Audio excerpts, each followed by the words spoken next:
이제 두 번째로 이제 살펴볼 모듈은 컬렉션스라고 하는 어떻게 보면은 하나의 그 통합 패키지 모듈이라고 보시면 될 것 같아요. 그래서 이 작은 어떻게 보면은 한 줄짜리 DB라고 보실 수도 있고요. 그래서 데이터를 많이 쌓아두는 건 아니지만 데이터가 변화될 때마다 그 값을 임시로 저장을 해뒀다가 이제 그 값을 나중에 활용할 수 있도록 저장해두는 임시 기억 장치 정도로 보시면 될 것 같습니다. 그래서 이 컬렉션 JS의 가장 큰 특징은 컬렉션에 대한 그 통합 패키지로서 컬렉션에서 뭔가 값이 변하는 것을 지속적으로 감시를 하면서 얘가 값이 지금 기존 전에 들어왔던 값하고 지금 들어왔던 값하고 차이점이 있는지 그다음에 아니면은 차이점이 있을 때만 무슨 특별한 이벤트를 수행하다든지 그런 식으로 이제 코드를 작성할 수 있기 때문에 값의 변화 자체를 감시할 수 있다라는 게 가장 큰 장점이고요. 그래서 그런 식으로 이제 값의 변화에 따라서 무슨 이벤트를 처리를 할 때 그런 식으로 활용을 할 수 있다 정도 알고 계시면 될 것 같습니다. 그래서 이 콜렉션 같은 경우는 키밸류 값으로 하나는 키, 하나는 밸류로서 키와 밸류 딱 쌍으로 이루어진 간단한 그 임시 저장 방법이라고 생각을 하면 되고요. 이 부분은 따로 뭐 실습을 진행하지는 않을 거고요. 그러니까 나중에 한번 필요하시면은 간단하게 한번 써보시면 될 것 같아요. 사용법이 굉장히 간단합니다. 그래서 딕셔너리 부분에 어떻게 보면은 데이터를 임시로 저장할 수 있는 하나의 작은 사전이라고 생각을 해서 이렇게 딕셔너리라는 이름을 붙여놓은 것 같은데 각각의 데이터는 키와 밸류 쌍으로 이루어져 있다라고 생각을 하면 될 것 같고 이 콜렉션즈 안에는 데이터를 저장할 수 있는 그 모듈들이 굉장히 많이 있습니다. 그 중에서 이제 가장 많이 쓰는 유형 중에 하나가 이제 딕셔너리고요. 그래서 이 딕셔너리 자체도 방금 전에 말씀드렸던 것처럼 키 밸류 쌍으로 이루어진 그 개체라고 보면 될 것 같습니다. 당연히 키 자체는 DB에서 이야기하는 프라이머리 키와 같이 유니크한 키로 이루어져 있어야 되고요. 그래서 각각의 명령들을 이제 하나씩 쭉 살펴보면은 헤즈라고 하는 요런 이제 펑션은 지금 해당 키 밸류에서 키가 존재하는 키인지 아니면 없는 키인지를 확인하는 거고요. 그래서 get 같은 부분은 이제 해당 키에 해당되는 밸류 값을 갖고 오는 그런 함수라고 보면 될 것 같습니다. 그 다음에 set 같은 경우는 당연히 밸류를 저장하는 그런 이제 함수라고 보면 될 것 같고요. 여기서 이제 가장 중요한 함수 자체는 이제 맨 아래쪽에는 addMap change listener라고 하는 요 함수 때문에 이제 컬렉션스를 가장 많이 활용하는 이유가 됐는데요. 요 키 밸류가 키 밸류 쌍에서 뭔가 밸류가 변경이 될 때 실행될 함수를 정의를 해서 그 함수를 호출해서 콜백으로 던져준다든가 아니면 특정한 이벤트 함수를 수행을 한다든가 그런 식으로 구성을 할 수 있는 모듈입니다. 그래서 이런 딕셔너리 같은 경우는 센서들이 여러 개가 붙어 있다라고 했을 때 다양한 센서들을 좀 정리를 해서 관리를 해야 될 때 키밸류 쌍으로 되어 있는 센서 리스트를 정리를 한다던가 센서 값들을 좀 차곡차곡 정리를 하는 그런 센서 값을 어디 전송을 할 때 뭐 변경된 값이 있을 때만 전송을 해라 라는 명령어를 날릴 수도 있고요. 이제 그런 식으로 게이트웨이라고 하는 그 IoT 장비가 굉장히 그 역할 중에서 센서 데이터를 임시적으로 보관을 해서 클라우드 쪽으로 날려줘야 되는데 그럴 때 임시적으로 보관할 수 있는 유용한 장치라고 보면 될 것 같습니다. 그래서 컬렉션즈도 이제 나중에 기회가 되면은 한번 써보시고요. 이제 오늘 마지막으로 이제 말씀드릴 거는 PM2라고 하는 이제 관리 모듈입니다. 요 외에도 요 마지막으로 말씀드리는 요 모듈 외에도 굉장히 많은 모듈들이 있는데 아마 이제 실습을 진행하면서 노드 모듈에 대한 거를 좀 더 말씀을 드릴 수 있을 것 같아요. 아무래도 모듈 같은 부분 직접 써봐야 되는 부분이 크기 때문에 오늘 이렇게 기초적인 걸 좀 더 말씀드리고 실질적인 센서 데이터를 받아오기 위한 뭐 시리얼 포트라고 하는 그런 모듈이나 뭐 아니면은 모드 버스라고 하는 모듈이나 이제 그런 통신에 관련된 모듈들도 있고요. 아니면 방금 전 딕셔너리처럼 이제 데이터를 임시적으로 저장하거나 아니면 뭐 어디 보내기 위한 소켓 IO와 같은 그런 통신을 위한 외부 통신을 위한 모듈들도 있고요.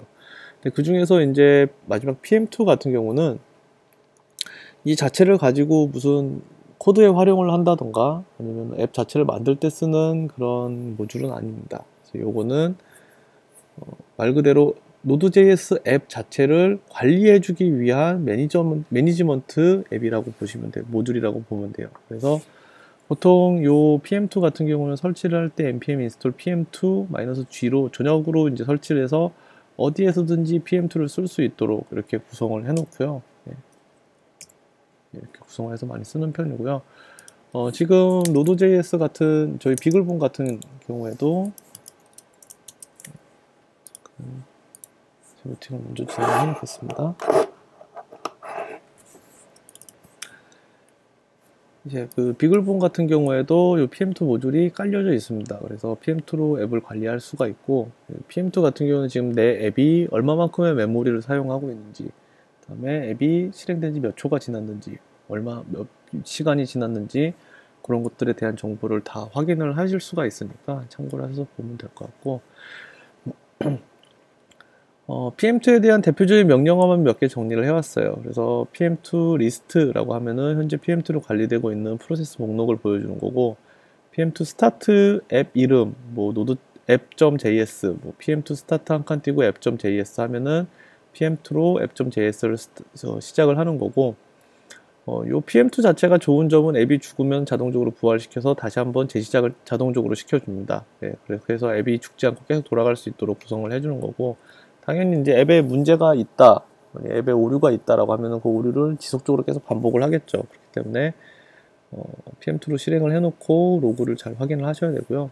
스타트 명령은 당연히 이제 앱을 실행하는 명령이었고, 리스타트 명령은 현재 PM2에 등록되어 있는 앱을 재시작할 때, 그 다음에 PM2 스탑은 당연히 PM2에 등록되어 있는 앱을 정지시킬 때, 딜리트 같은 경우는 PM2에서 관리되고 있는 앱 자체를 삭제를 할 때, 세이브 같은 경우에는 현재 그 PM2로 관리되고 있는 프로세스 목록을 저장을 해서 프로그램이 재시작돼도 리부시 돼도 그 목록을 자동적으로 다시 갖고 와서 실행시킬 수 있도록 이렇게 하는 거고요. 그 다음에 PM2 로그 같은 경우에는 만약에 아까 저희가 이제 Node.js 앱을 만들면서 콘솔.로그 같은 그런 이제 로그를 찍었을 때 그런 로그를 보여주는 명령어라고 보면 될 것 같습니다. 마지막으로 PM2 모닉 같은 경우에는 PM2로 관리되는 프로세스의 모니터링이나 뭐 CPU나 메모리 사용량 등을 볼 수가 있고요. 그런 것들에 대한 정보들을 활용할 수 있는 게 마지막 그거라고 보면 될 것 같습니다. 그래서 간단하게 요거는 뭐 실습까지는 아니고요. 실행되는 것만 좀 보여드리면은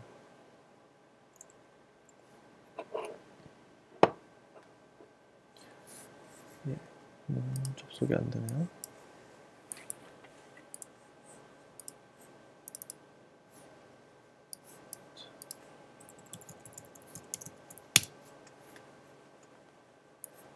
되라?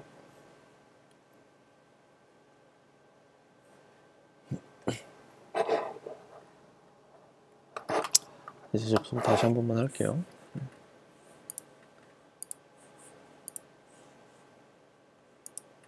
네. 이제 PM2에 대한 이제 사용 예제에 대한 내용이고요. 단순히 PM2만 쓰는 게 아니라 그 PM2에 다양한 옵션들을 걸어가지고 이제 앱 자체가 메모리 누유가 발생했을 때 자동적으로 재시작을 해서 초기화를 시켜준다거나, 아니면 이제 가비지 컬렉션이라고 하는 그 메모리 누유를 관리할 수 있는 그런 이제 외부 앱을 또 사용을 해서 또 설정을 해둔다거나, 이제 그런 식으로 다양한 명령들을 가지고 실행을 해줄 수 있습니다. 그래서 요거는 꼭 기억해 두셨으면 좋을 것 같아요. 그래서 PM2 스타트하고 app.js만 쳐도 당연히 실행은 되는데, 마이너스 다시 메모리 리스타트 50메가 한 칸 띄고 앱 이름을 작성을 하게 되면은 이 app.js라고 하는 이 앱이 50메가 이상의 메모리를 사용을 하게 되면은 자동적으로 재시작을 하세요 라고 하는 명령어입니다. 요 뒤에 있는 그 노드 노드하고 아교하고 expose 다시 gc라고 하는 거는 이제 가비지 컬렉션이라고 하는 함수를 사용하는 내용입니다. 그래서 주기적으로 글로벌 gc라고 하는 함수를 호출을 해서 가비지 컬렉션을 진행을 할 수가 있고요. 그래서 이 전체 풀 명령어가 앱을 좀 더 오랫동안 살아남게 할 수 있도록 하는 그런 명령어라고 보면 될 것 같아요. 근데 마지막에 요 부분을 사용을 하기 위해서는 그 앱 코드에 꼭 요 펑션을 달아줘야 됩니다. 그래서 set interval이라고 하는 거는 마지막에 요 5000ms마다 한 번씩 반복하세요 라고 하는 인터벌 명령어고요. 그 다음에 그 set interval이 호출될 때마다 안에 콜백 함수가 실행이 돼서 이렇게 가비지 컬렉션을 실행할 수 있도록 5초마다 한 번씩 실행하는 그런 이제 내용이라고 보면 될 것 같습니다.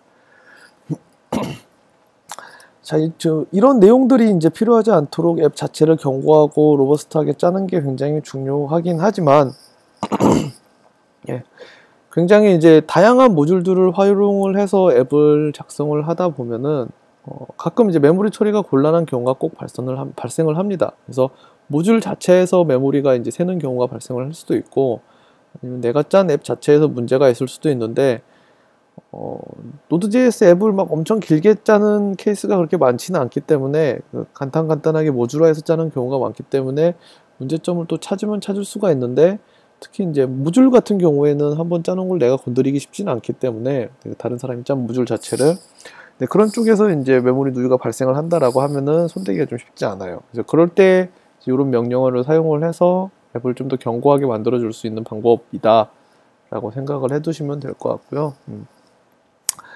이 방법 자체가 베스트는 아니지만 차선책으로서 앱을 관리할 수 있는, 효율적으로 관리할 수 있는 한 방법이라고 보면 될 것 같습니다.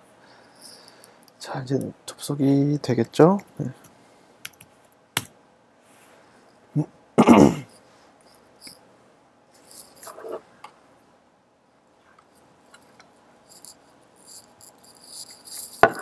아직도 접속이 안 되는데, 이 내용에 대해서는 나중에 이제 실습을 하면서 아마 저희가 이제 많이 다시 활용을 할 겁니다. 그때 그러면은 PM2에 대한 내용과 PM2에 대한 내용을 다시 한 번 더 보여드릴 수 있도록 하고요.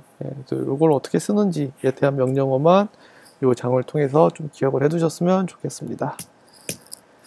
자, 그래서 노드.js 모듈에 대한 내용은 이제 여기까지 하고요.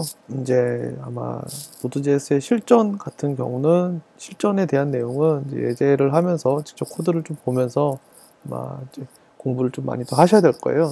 그때 또 노드.js에 대한 부분을 또 말씀을 드릴 수 있도록 하겠습니다.